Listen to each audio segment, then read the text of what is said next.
MLA Baram Kaseng National People's Party na Ranikor constituency Martin M. Danggo Hakashitarek Rampang Ulami no Nagaseng NPP Banpinya so apat Bat Kaseng Bharatiya Janata Party BJP Hakajuk Kasngi Kaladan ka jingkhmi ilanti bau Danggo Unpinya so no Bat Kaseng BJP namar daki spa ngut kinong Krishan jongu kilami no naka NPP Bat pinya so apat bat ka BJP min haka laipau tarek ukalalingkot arhajar arphulai Walau Danggo ulayot yaka tiket ban Ïakhun nagaseng NPP na Ranikor constituency Henry ka jingbam yas ngothu jingmut hapedeng jong u bat ki kattu kat dingut kinong yalam kaseng kalapen long ya u ban mi no nagaseng ban pinya so sendan bat kaseng BJP menta kasngi.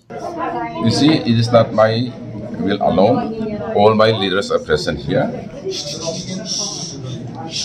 as you could see.